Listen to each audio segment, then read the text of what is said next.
What's up? It's your boy Kevin Yee, the Farm D. I'm fired up right now. You know why? Because I started up a new podcast called Red Pill. I don't know. That's the working name. I was thinking about not red pill as in MGTOW or anything like that, but I really wanted to kind of give the red pill to a lot of pharmacists and help them realize they're capable of so much more in this world, right? Anyways, today I actually have a very special guest. Just interviewed Millennial Mayday. We talk about some really important things in our interview today. If you don't know who Millennial Mayday is, let me pull her screen up really quick. But she wrote this really viral post called Why I Regret Becoming a Pharmacist. And it's a really great article, guys. Highly, highly, highly recommend that you guys get a chance to kind of check that out. Her article of Why I Regret Being a Pharmacist is pretty much went viral within the pharmacy community, so definitely check it out. She has a cool blog about trying to pay off her pharmacy school debt. In this podcast, we kind of talk about financial confidence, and we talk about kind of the experience after pharmacy school as well, including her NAPLEX experience as well, how to study for it, which is really important because right now a lot of you guys who are watching this are going to be taking their NAPLEX soon. So I want to make sure you kick ass at it. I want to make sure that you do really well. So this video is definitely for you if you want to learn how to pass your NAPLEX, or is it worth it to be a pharmacist? Today, I talk with recent grad, Millennial Mayday, and we talk about her experience doing the test and talk about different strategies of paying off your school debt. I had a real blast just talking to her. She's pretty real. Make sure to follow Millennial Mayday at her blog, and all her follow information will be below. You guys will really enjoy this. I can't wait for you guys. Make sure to support her. Make sure to kind of see her journey of her paying off her loans. To be honest, there's a lot of you guys that are struggling with probably finding your first job or trying to pay off all this pharmacy debt when there's no jobs out there. And for anyone who doesn't believe me, I'm gonna read some statistics I freaking printed out from AACP in the Bureau of Labor Statistics. I know my thing looks hella messy, but check this out. In 2016, there were about 312,000 jobs. That number by 2026 is expected to grow by 6%. That only means that there's 17,000 jobs pretty much that are going to be created from now and then. Check this out. In 2016 to 2017, there were pretty much 14,000 first professional degrees in pharmacies that were awarded, meaning that's roughly how many pharmacy students graduated, I believe, if I read this right? So that brings up a huge issue.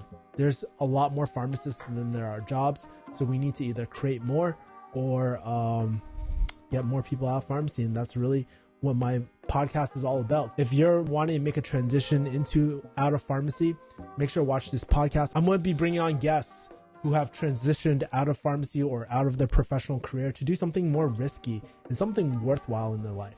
Anyways, enough of me talking. I think it's time to start our podcast today, and let's get going. Let's get it, and make sure to watch and make sure to like, comment, subscribe to this channel, and make sure to watch my whole podcast series, and I'll put it in one of these corners right here. Let's go. By the way, grab your favorite drink, grab your favorite person, time to snuggle up, and enjoy this podcast, this episode of my pharmacy podcast, aka #RedPill.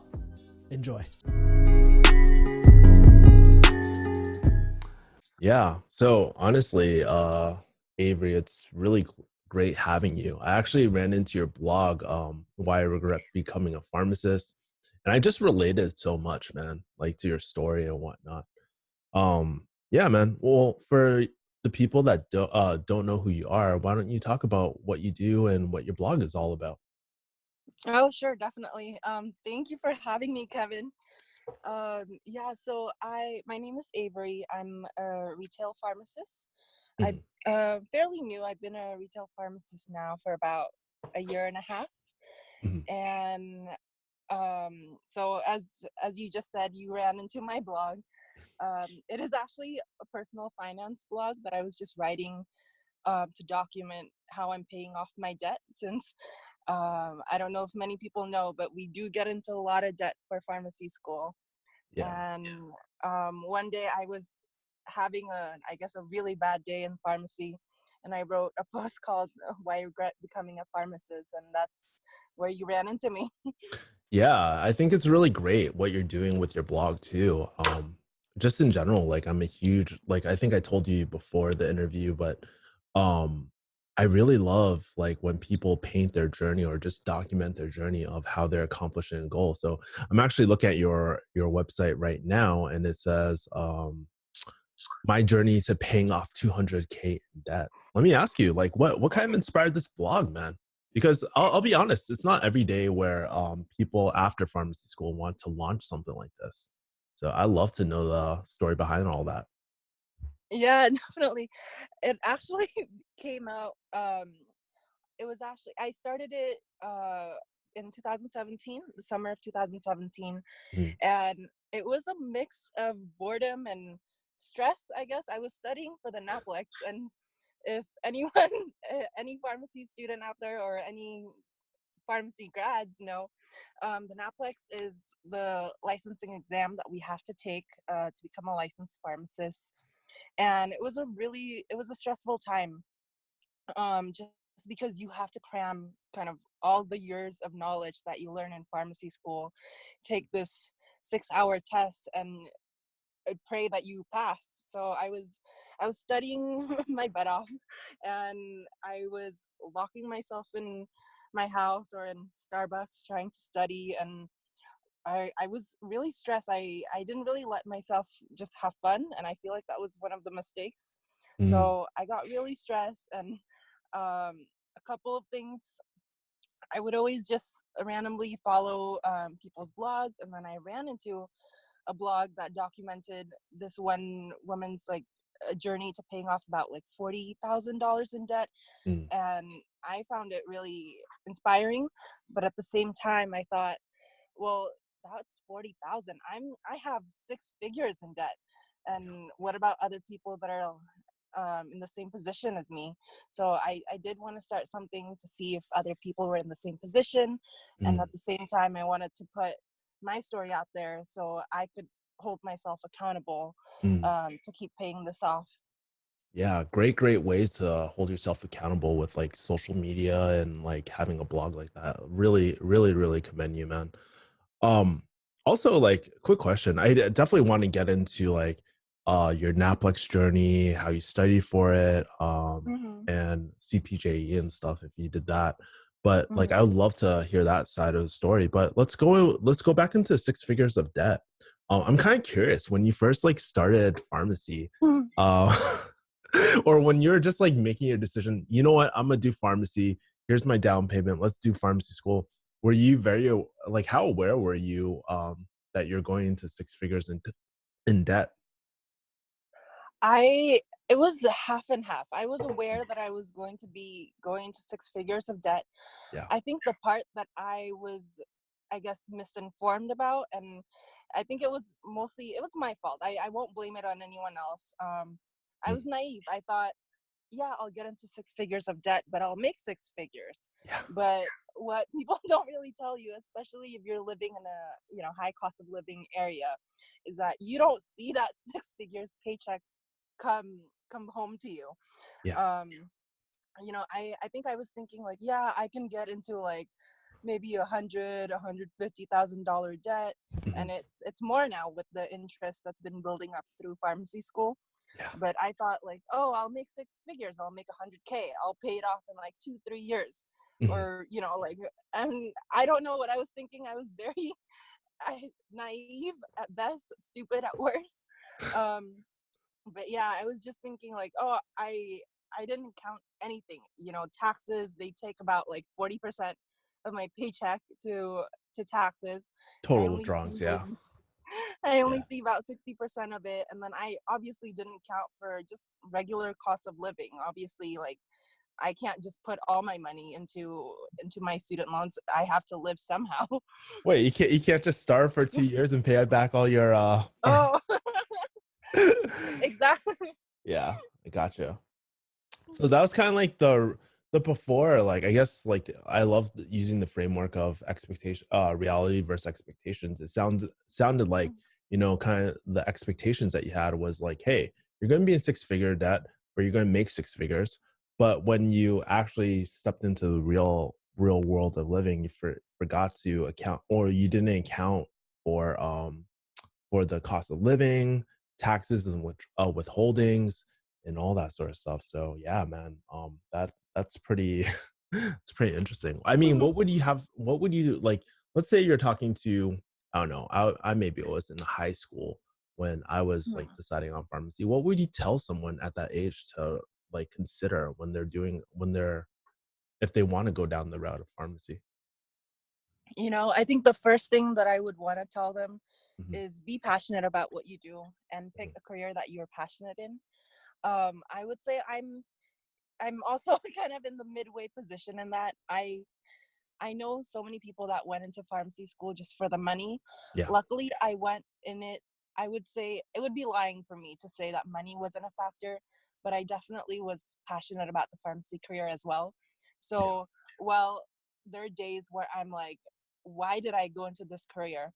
I don't fully regret it because, a part of me loved medicine and I still do, and I love learning about biology, chemistry, study of the human body, study of medicine.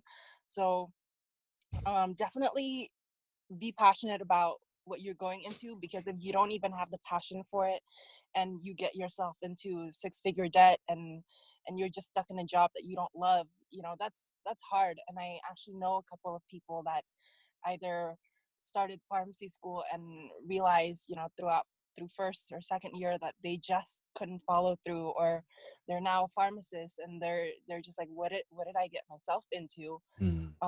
So I would say that's my number one first advice. Yeah, I um really relate to what you're saying. I always tell people I got into it for money, but actually that's not really the truth. That's the attention line grabber, like to get people in my door. But yeah, I'm a lot like you where I like, money was a factor, right? You want to make sure that it's worth it. And so yes, like me, I was also like a bio nerd slash chemistry nerd, more of a chemistry nerd. But that was my thing, and I also really loved helping people. I wanted to have some sort of satisfaction of really being able to help people in general. But I think one point that you do bring up that I really love is that is to kind of like look at yourself like 10, 20 years down the line and really ask yourself, well, would I be really wanting to do this for the long term, right? And maybe not like 10, 20 years, maybe like even 5 years after pharmacy school. Is this something that I see that I want? And I think with the beauty with the internet too is like you're posting your experience as a pharmacist, right? People can like literally see what is it like to to be a pharmacist 5 years out of pharmacy school. Are these people happy? What careers are they in? And start modeling after that. Does that make sense? Exactly. Yeah, Yeah. that's part of the reason I was debating actually if I wanted to write anything about pharmacy at all. But when I was in high school and when I was in college looking through pharmacy school options, seeing if pharmacy was a career for me, I Mhm. saw a lot of students and I went through, the what is that website? Student Doctor Network? Yeah. Oh my God, Yeah. that website. I So haven't been negative there in there. a while. But that's what I would always check. And most of the people that post over there are other students, like Yeah. I don't see a lot of things that are what's after once you're a pharmacist already. I see, students how they got into pharmacy school, what their scores were, how do they make themselves competitive. But I didn't really see what was it, like you said, 5-10 years down the line. Yeah, and honestly, like Avery, I think you really kill it if you really if you double down on like yes, like farm I think you really kill it as a pharmacy financial type of person, right? Originally I was going to go down that route, but and I know there's the financial pharmacist right now, but I mean, who doesn't want more opinion, like more information, different personalities? That's why I always encourage people to do YouTube, because I think that's really important to just help better guide. this newer generation that is going into pharmacy, maybe not necessarily because they want to, but maybe there's a lot of social pressure to do well in life. Maybe it comes from their parents. Oh my God. I can't even tell you how many kids have come up to me and they're like, my parents want me to do pharmacy, but I don't. I'm like, oh my God, dude. And so it makes sense to me why there's so many kids that are unhappy, man. So that's That's cool. true. Yeah. Yeah. Just I kind of definitely saw a lot of those in pharmacy school. how did you like before we go into the NAPLEX stuff, like how did you go about finding your career and like how did you go about seeing if Mm. pharmacy was for you or not? Yeah. I mean, I think luckily for me, my parents didn't really pressure me into any jobs. So Mm, I had my options. yeah. But I was and I still am, I just think, someone who's not super passionate about anything in general. And I think that's one of the things that I'm so envious of when people, they come out and they're like, I want to do this. I don't care if it's for the money, it's not. This is what I love. Yeah. And growing up, I was never that kid that just wanted something in particular. Yeah. And I mean, and I was sick a lot when I was a kid, so I think a part of me thought, I want to go into something in healthcare. So I did a lot of volunteering in college and in high school and in college in hospitals and healthcare settings. Yeah. And I think I just stuck to that path. I think if I could go back in time, I would have tried to branch out more into to other fields, just because I feel like healthcare was all I really knew. And when I was narrowing down my options, I was, like nursing. No, I don't think I want to do that. Mhm. Um, Doctor, I think it's too stressful. Like, I think pharmacy is for me. I mean, honestly, I that literally was my thought process, and it's so sad to think that's how I was thinking it as a high schooler, and it Yeah. followed me through. But that really, honestly, that was my thought process. Yeah, man. How old were you at that time? When I really started thinking about pharmacy was probably college. I mean, I College. knew about the profession in high school, but um, I in college I knew that I actually really like studying, or I like learning, I guess, more than anything. So Yeah. I knew in college I wanted to pursue some kind of higher education. Yeah. um and that's when I settled for pharmacy. Mm. Heard. So you're probably like about what, 18, 20, like what age around? Exactly. Yeah. Yeah, exactly. Yeah. Yeah. I think that's the thing. Like, dude, you represent a lot of people who definitely go into pharmacy. Like, I've met a lot of people who feel kind of maybe not guilty, but they feel like they haven't been really pulled in any direction to have like a really strong um purpose, I guess. They felt, I don't know, you explained it so much better, like No, but you're totally right. but, I feel like you actually represent a lot of things, and at 18 or 20 years old, like, I look back when I was 18 and 20, I was like, I didn't know shit about the world, I didn't know anything, and I think it's kind of unrealistic to expect, like, kids these days to just, like, really commit down to something such an early age without really even living at all, you know?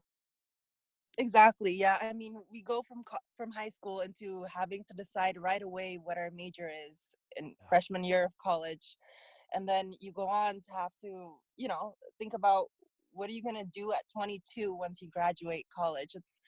I don't know. It was a lot, and I felt that pressure to know what I wanted to do for the rest of my life. And yeah, I think looking back, I I wish future me could have told younger me, it's okay to not know what you want to do for the rest of your life, Avery. Like, it's completely fine. But I think that I put a lot of pressure on myself, I would say. I think it was just societal pressure to know what you want to do, where you're going in life, and yeah. that's what made me decide on this career. Yeah, yeah, for sure. And I like, let me ask you, like if you were to go back in time, do you think having like a gap year in time, like maybe a gap year between going to school, maybe like high school to, what kind of program you did? was your path like so you did like high school and then you went to a regular college and then you went to pharmacy school? Was that your path? Yes, exactly. Okay. Do you think it would have helped having a gap year in between any of those transition periods? So maybe like in between like high school and college, high school and undergrad, or undergrad and pharmacy school. Do you think that would have helped at all? Definitely. I think, honestly, one of my biggest regrets in college was never studying abroad. And Mm.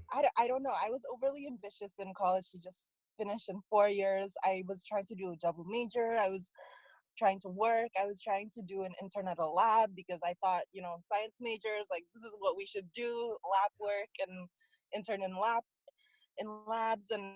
Um and I felt like I never just gave myself time to relax and really think about what it is I wanted to truly do and what it is I truly loved. Mm, um I kept myself busy all the time, and I think a part of me just felt like I had to go, yeah. figure it out, move on to the next step. And it would be, I think, study abroad or a year off would have done me well. Yeah. I have a feeling that you're probably Rokai. What? I I don't just know. just by your hustle and your work ethic and stuff, it sounds like at least you're part of Rokai at least. So I think you should take that as a compliment. Um cool. So like let me ask you. So okay, you're trying to figure out pharmacy school and then you jump into pharmacy school.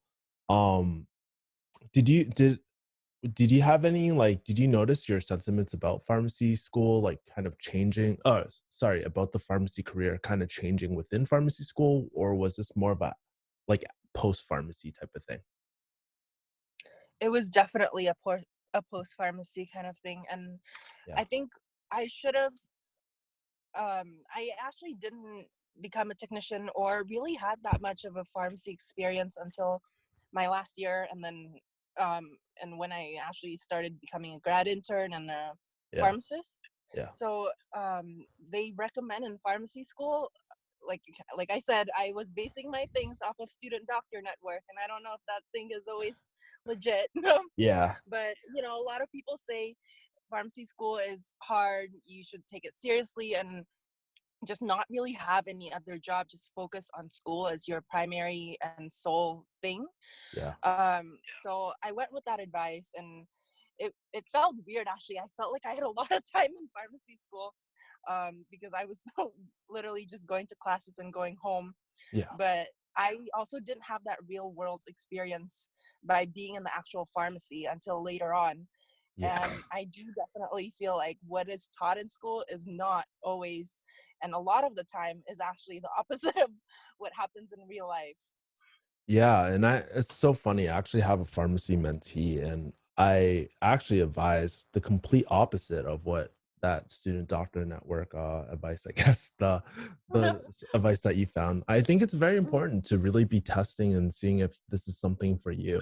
And not only like testing to see if you like it or not, but like really go with it, like after you find out, like taking some action. Like for me, I found out I didn't like I was like, I don't know if I can see myself doing pharmacy, but I didn't do shit about it. And so that was like during wait, like actually a little bit before pharmacy school, but I didn't trust myself enough to really make that decision that, hey, maybe retail pharmacy isn't something I want to do. Maybe I should really be focusing on either A, dropping out of pharmacy school, or B, maybe venturing out in a different pharmacy career a lot sooner, because I was scrambling my I went to accelerated program my P3 year. Like that's what I was doing. I was like literally scrambling trying to find different career opportunities, and I found a lot actually.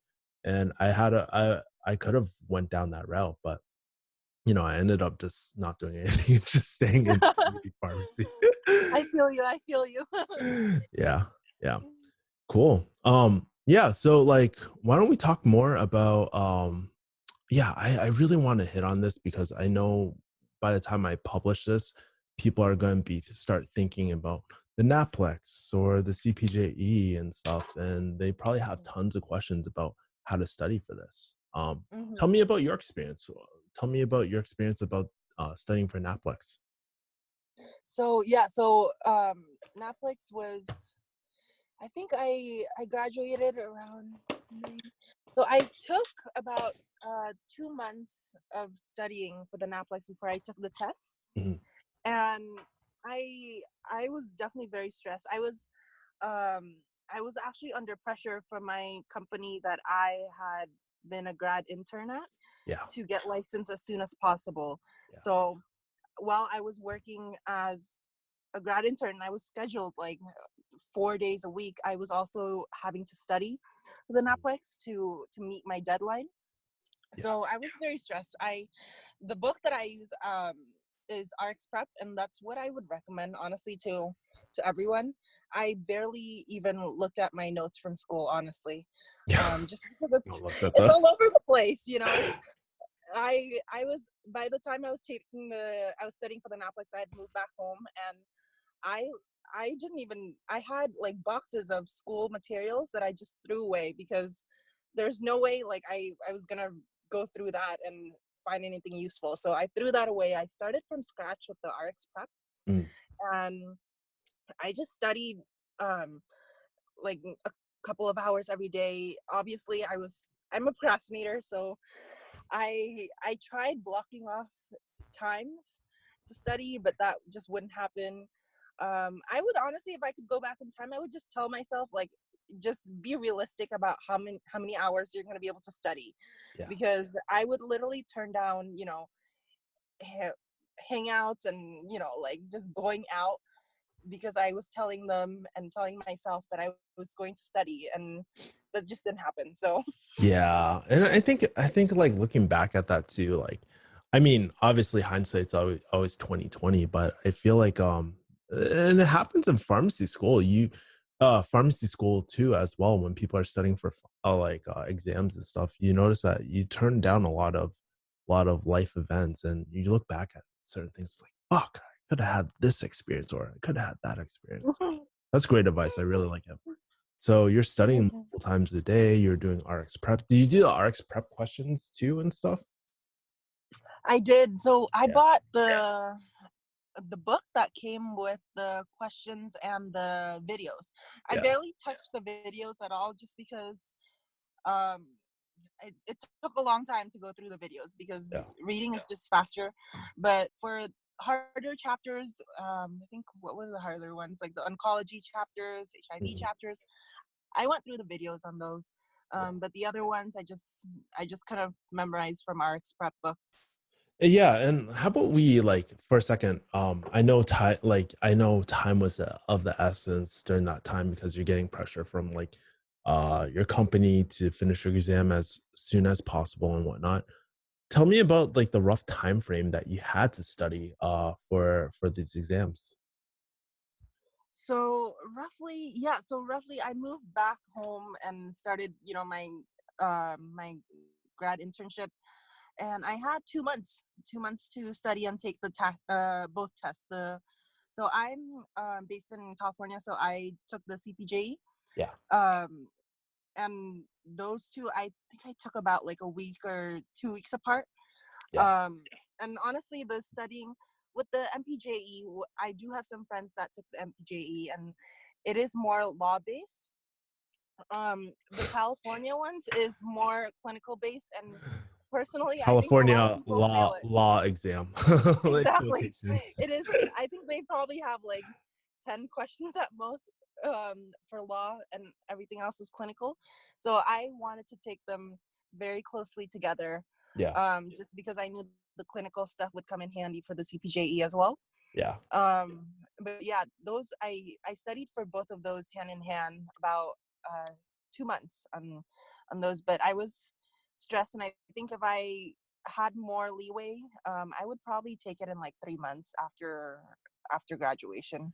Yeah, but don't you get like isn't that the especially in California, there's something like with the QA period and stuff like But man, yes, that's the yeah, worst. that's the worst because then you have to wait like until I don't know how long, but it takes like freaking you can wait months waiting to get Yeah. licensed, and especially if um you're in a financial situation where you have to start paying off your loans a lot quicker and stuff. man, that could be a killer for a lot of people, man. It's true, yeah. I was constantly checking the Facebook page Yeah. where people I was at the point where people were predicting which when you take the test, what days the QA were gonna be finished, whatever. I mean I don't know how right it was, but I was totally checking that out on like a daily basis. Dang, dang, that's crazy. So, yeah, so you had about 2 months to take these exams. And during this time, I'm sure, did you have to work at all as well?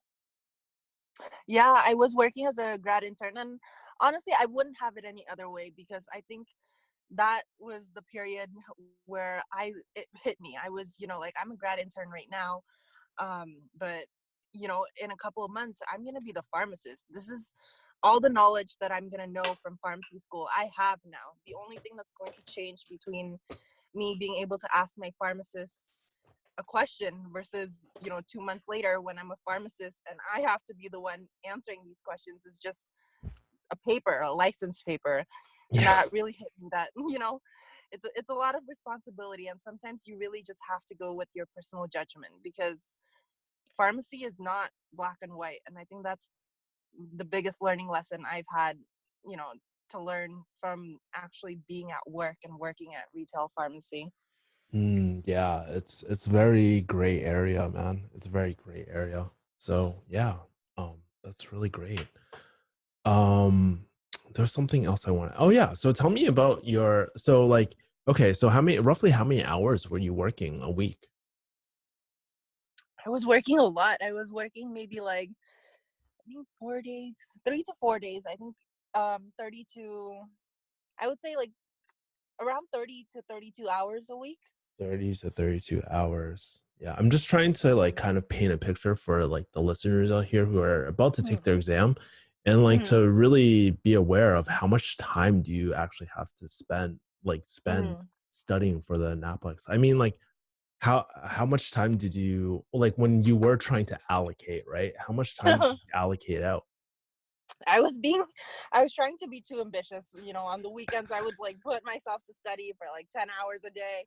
Oh Like that God. just isn't possible. I would say if I was recommending this to someone now, Yeah. um, and you had to work as a grad intern as well, just do every night. I would say the biggest thing is don't skip days. Just try if you can to just even go through like an hour every night Yeah. instead of just trying to do everything all at once in one day, because you can't, your brain just, it doesn't work that way. You can't just study for 10 hours straight.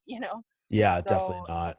One bite at a yeah, time. so I love it. at least, yeah, at least an hour a day would be nice. And then just to have for every day, but try if you can 2 to 4 hours a day is what I would really really recommend. But yeah, I think that's how much I was studying. I was, in the beginning I was maybe like doing average like 7 hours a week because I was procrastinating towards the end. I was definitely doing that, those 10-hour days at the end. Yeah, yeah. I think everybody sort of kind of like panics and like, oh shit, it's right around the corner. I need a cram. I get it. And something that I definitely want to emphasize too, like for a lot of listeners, is just like, dude, you've already, if you went to pharmacy school, you should already have learned this shit once. It's not like you're studying like you're just like doing it as kind of like a refresher. You know what I mean? Like we've all passed pharmacy school. That was pharmacy school's job to kind of teach us and make sure that we go through a program that we know all this stuff. So at the end of the day, this is pretty much all at the back of our head. Yeah, maybe we don't know the exact details, but in general, we have a good feel of the content already. You know what I mean? Exactly, yeah. I mean, I think it's important to remember that, especially when going into the test. I try to like give myself a pep talk before I go Yeah. into the test. Just, and I said literally the same thing that you just said. Yeah. And I think everyone just has to remember that they know much more than what they really think. It's it's all there. You just don't know that it's all there, but it's there. Yeah. Yeah. Um, and let me ask you this too, like how hard was let's start off with the NAPLEX first, right? How hard was your NAPLEX, man? I mean, I came out of the test thinking I failed, but I didn't.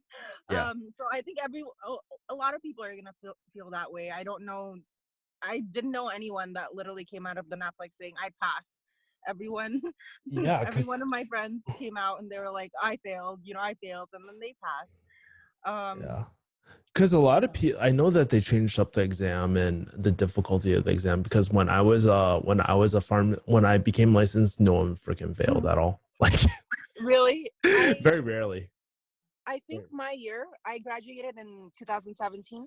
Yeah, I think my year was actually the first year they started doing the 6 hour exam. I don't, yeah. do you know how long yours was? Uh, dude, it wasn't 6 hours. I'll tell you that. They gave you like I think, I'm ballparking here, probably like about 3 hours, and I remember finishing it in like 45 minutes. Oh, wow.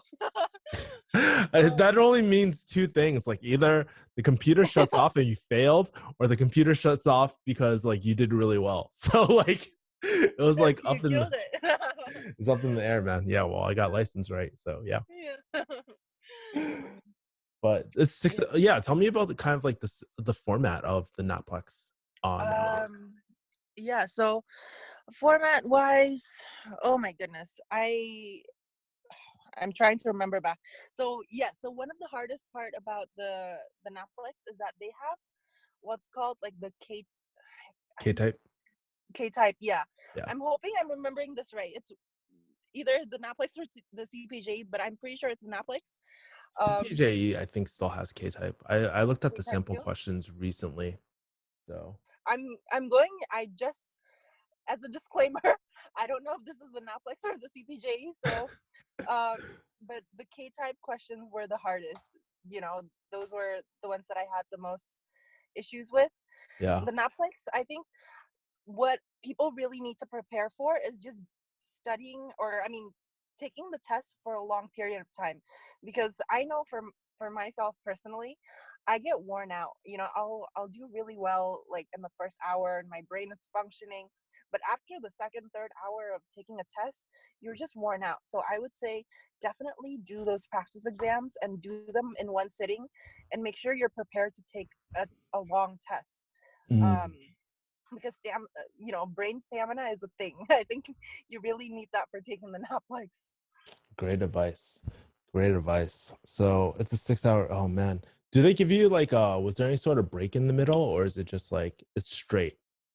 They Like do, yes. So they give you a break, and I think it's 15 minutes, but it's not, they won't actually time you. Like, you have to time yourself, because if you actually want to take like 20 minutes, a little bit more, like, you're okay. You're losing the time after the 15 minutes, yeah. but you're allowed to actually take more than what they allocate, which is 15 minutes. Okay. And you're just not allowed to leave the building. They give you a locker where you can put your food. The only place you can go kind of outside would be the restroom. Damn, this sounds like Um, prison, man. yeah, exactly. It is. It's a total prison.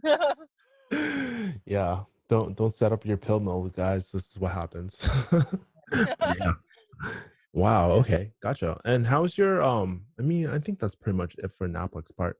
By the way, how was your CPJE? I just looked up let me share my screen really quick.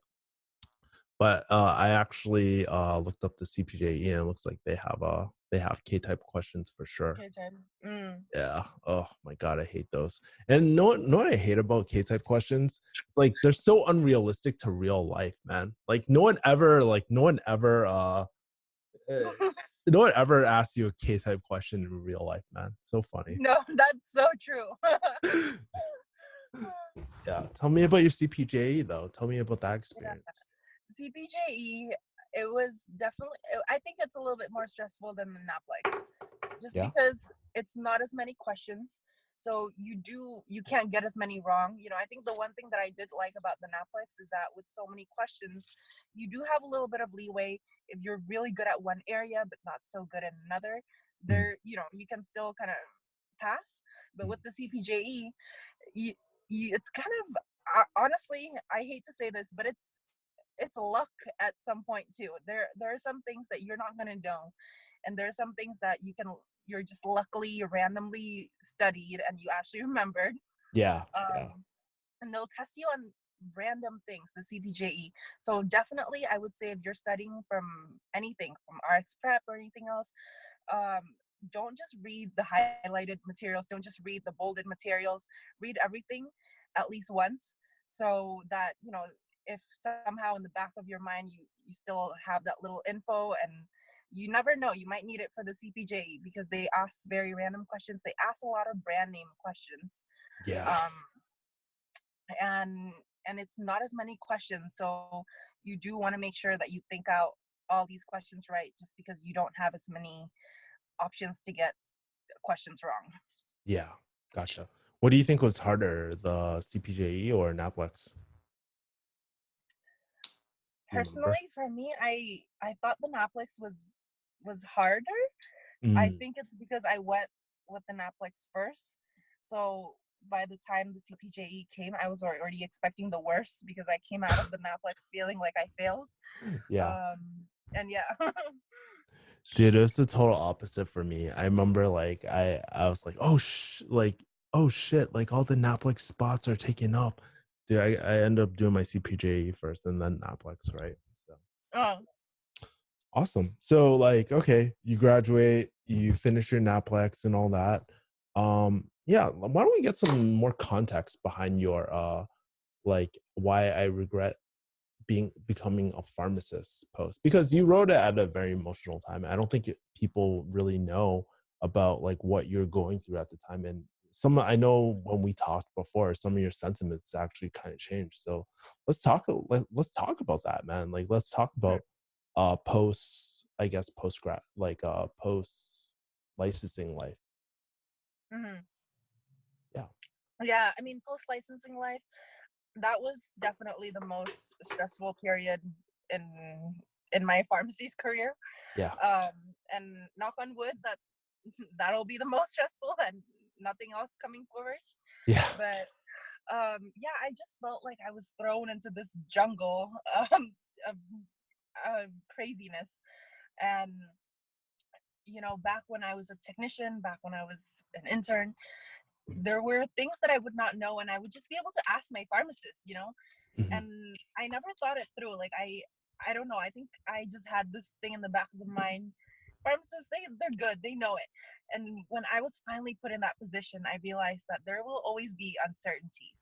That sometimes it just comes down to your personal judgment. And honestly, they say it so much, and professors will say it so much. They're like, "Oh, gray area, personal judgment," but it's so true because a lot of the things in pharmacy, unfortunately, is not pharmacy related. It's Mhm. it's whether it's law related, customer service related.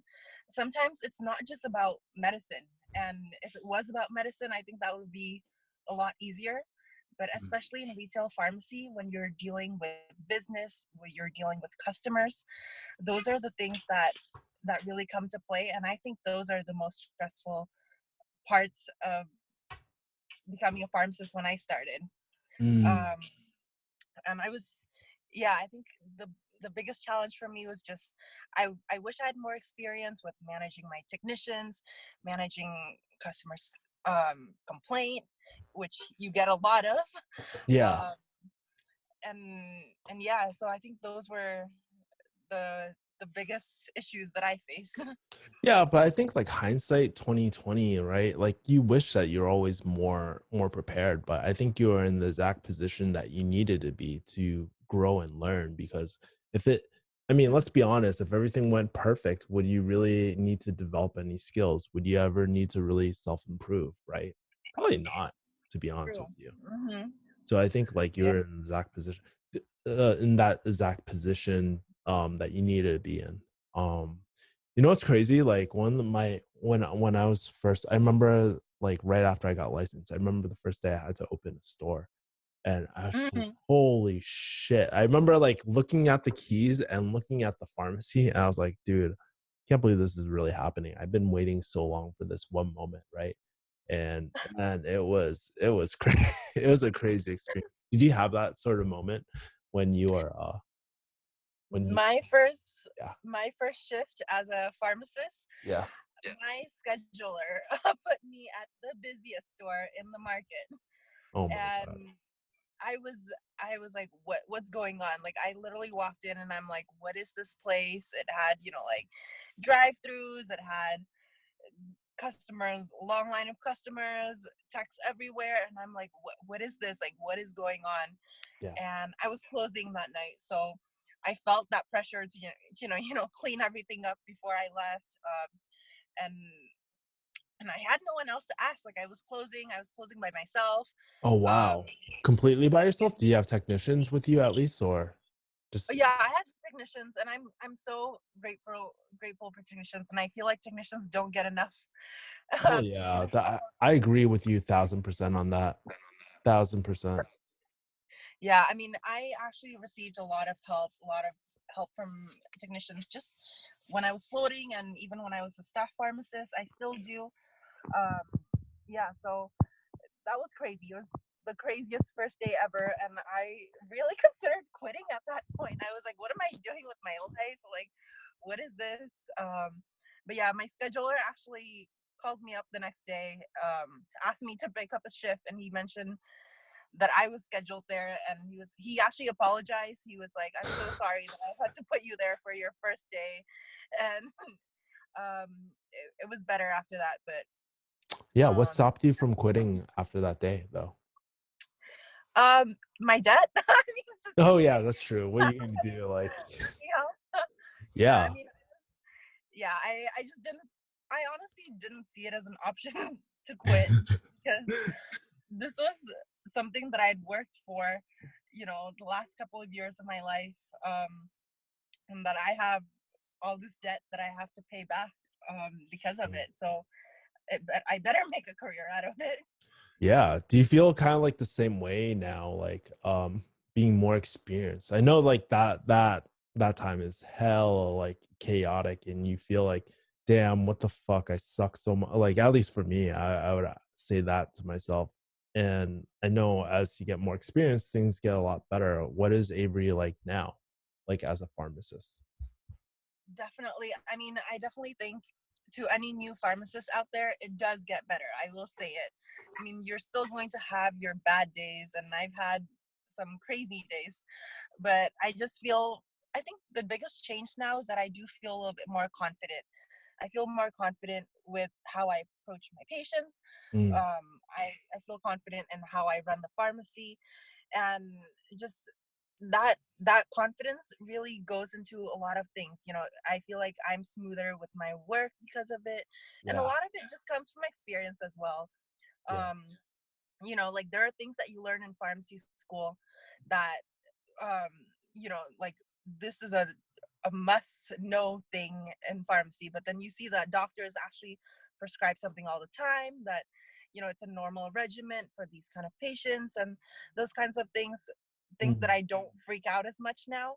So I think that's the biggest change, and just feeling like I'm more comfortable coming to work every day. Yeah. And let me ask you too, like, and I definitely do want to get into the debt part, like how like your strategy paying off your debt and what you've learned so far. But let me ask you, what do you think is next for you, Avery? Like for your pharmacy career? I mean, I see this kind of growth, right? And you're getting a lot more comfortable within the community setting, but Mhm. um what's next for you? Yeah, honestly, I thought about it too. I never thought I would stick with community for that long when I graduated from pharmacy school and started with community. Yeah. I just thought of it as kind of like a stepping stone. And a part of me feels like I shouldn't get complacent, and I should keep wanting something else. But a part of me is also getting comfortable with community and feeling like, oh, it's not so bad after all. But I Hmm. think it's just what retail does to you. It really makes you feel like this hell is not so hell. um, but Yeah. I do want to go into different sectors in pharmacy. Mm, Um, PBMs is something that I'm interested in and that I would want to look into. I mhm. did a rotation in pharmacy school for PBM, and I actually enjoyed it. So that's something that I definitely would see something that I would want to go into. But For now, honestly, I do just feel like I want to cruise by for a little bit. Yeah. So I'm okay with community. At least for this year, we'll see. Yeah. Like, so you're thinking about PBMs? Actually, that's a great segue for a lot of retail pharmacists or community pharmacists to go down, like PBMs. Like, Right, and I do know that they do have a little bit more requirements, such as work experience for a couple of years. yeah. So um, that's part of the reason why I'm sticking it out with community for a little bit, just Mhm. to get that work experience, put it on my resume, and then um, just be a more competitive candidate. Sweet. Awesome. And let me ask you this too. Yeah, how's the whole 200K debt going so far? How are you paying that back, and how's that going for you? It's going. I mean, it's as well as it can go. I feel like it could be better, but I'm about, so my 200K debt is, the majority of it is from student loans. A part of it is also personal loans from my parents. Mhm. I was lucky enough that my parents were able to kind of support me with my living costs, Yeah. but it's definitely money that I'm paying back to them. So my student loans were mostly, tuition, books, and material costs. Living costs was covered a lot by my parents, Yeah. but I'm paying them back.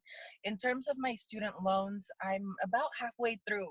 Yeah, So you are. I just checked your website. You're 50%. Dude, this is great, man. I'm not sure if you can see it, but I just pulled up your blog, but it's really great that you just break down the total debt and just you see the number like whittling down as you go through your blog, man. I love it. yeah. Cool. What strategies are you using to pay off your debt right now?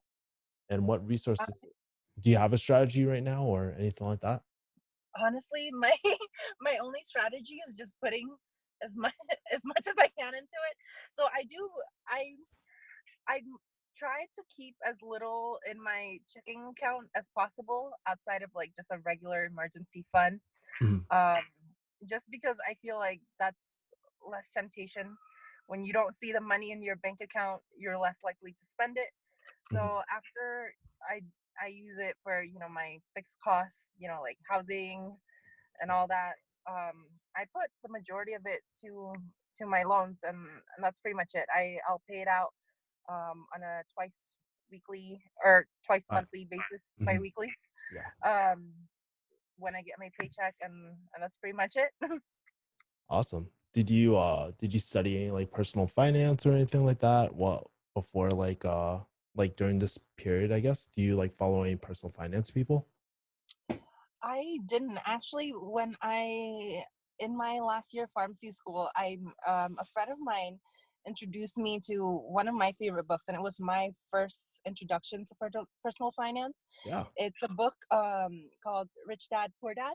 Oh, And dude, that is like that's like an entrepreneur that's a pretty entrepreneurial type of book though. oh, really? I mean, the one takeaway that I got from that book, I mean, it was definitely entrepreneurial. But the one takeaway that I will always remember was the idea of paying yourself first. Yeah. And that's when I realized, like, if I wanted to pay off this debt, like, I had to make it a priority. I had to just, yeah, I mean, you can take that wording into so many different ways, but Sure. that's how I took it. um and then after that, I actually went on to read a couple of other books. I think I will teach you to be I will teach you to be rich, My boy was Ramit, another bro. book that I My read. boy Ramit. I love Ramit, man. Yes. Oh, you have the actual hard copy. Dude, I've been following Ramit since like early undergrad when I was in undergrad. So that's like over 10 years something Oh, ago. wow. Yeah. So like I feel very passionate about like personal finance, and like I think it's really important to have a strategy going in. So that's why I asked you, like, hey, what is your strategy, man? Like, because I mean, if you could pay it off more efficiently or feel confident going and tackling 200K debt, makes you feel a lot better about it, right? But what else did you read? Yeah.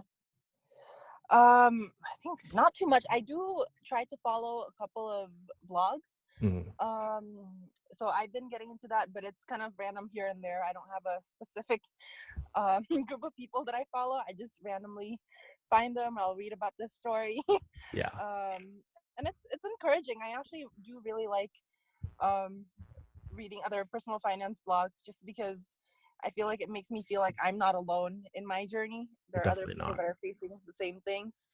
Yeah. Cool. Mhm. Yeah.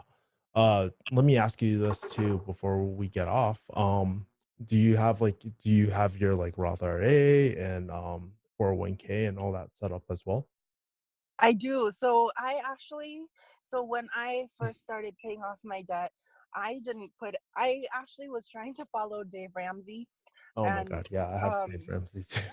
Dave Ramsey, and a lot of people are aware of his baby steps, and basically his first step is build like $1,000 emergency $1,000. fund and then pay off any Frame debt, it. don't even contribute to anything. Yeah.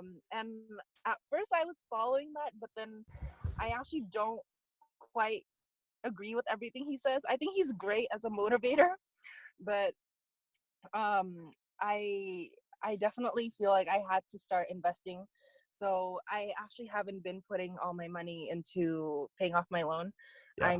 I maxed out last year. 2018 was the first year I finally maxed out my Roth IRA. I've been Sweet. putting a little bit more into my 401k. So definitely I just think I'm definitely trying to get a balance of both investing and paying off debt and not putting kind of all my eggs in one basket. Yeah, and that's really important. I think like it depends on your risk tolerance too. I recommend I mean, I'm not like just like you, I'm not a huge follower of Dave Ramsey. I mean, that guy doesn't even believe in credit cards. And I get it. I get why he's saying that sort of stuff. I get why he's saying certain things, but to me, I don't really like his I don't really like his advice. Although it did get me started in the right way, but I think having like investing is so important because here's the thing, right? You're tackling your debt. That's one part of the problem, but we're not focusing on the growth part of the problem as well. And the more you invest, long term, like you're gonna make out that rate of growth is gonna be so much quicker than your interest rate for debt. So I'm a huge proponent of that. But it depends on your risk tolerance too. Like some people, they're just Yeah. terrified to invest a single penny into it. So cool. And another thing Yeah. people sometimes don't think about is that you get taxed so much. And if you actually put some money into your 401k, you get taxed a little less because Mhm. basically you're taking home a little less. And that's worth it because after seeing so much of my paycheck go to taxes, that's when I realized that I should take advantage of this 401k. And I think it's important to have like different buckets too. So yeah, you have your Roth IRA, which is like tax now. That's the tax now account. Pretty much like that you're using the money for that you see on your paycheck, right? But you don't get taxed later in life when you retire. You have your 401k tax later. So that's like when you withdraw like when you're older, that's when you get taxed. But I also recommend like people have a taxable account as well. Do you know what a taxable account is? I do. I Yeah. have not actually contributed to any, but that is my plan for 2019. So I'll, Highly recommend because here's the thing, like I use it to not as like like after you get like a solid like emergency fund, like you want better growth and stuff. So I use the taxable account just in case anything because chances are like we can only pull that money when we're like the retirement accounts like when we're like close to 59 and a half or something like that, right? Mhm. I guarantee you shit is going to go down between like what I'm 30 and 59 and a half. I guarantee you shit is going to go down and I'm going to need something, right? So like I think that's really important too. It gives you more options and you have better your money's working for you at that point. So cool. I'll ask you more about that when I open it. For sure. Actually, it's funny. I've actually been trying to launch this investing course for the last 4 or 5 years, man. And like finally it's actually about to launch like probably within this next month. So I'm pretty excited for that, man. That's Yeah. awesome. Yeah. Cool. Well, Avery, it's so nice having you on this like podcast type of thing. I hope like people really got a lot of value. And honestly, I'd love to have you for a follow-up type of thing too, if like people got questions and stuff. So we can talk more about that later if you're open to it. But love to have you as a future guest again. Thank you, Kevin. Yeah, definitely. I'm always open for it. Thank you for inviting me. It was Yeah. great seeing your message on my on my Facebook. It was good. Yeah, I think like Message. also, yeah, you should probably follow Avery at Millennial Mayday. She has great, like I'm looking at her dashboard right now. Really cool to see her debt progress. It's kind of like watching TV, man. You're just trying to see reality TV. What happens next? So great advice. And she has great advice on pharmacy too. So I would recommend you guys to go follow her there too. Awesome. All right. So I'll talk to you later, Avery. Take care. Bye, Kevin. Thanks for having me.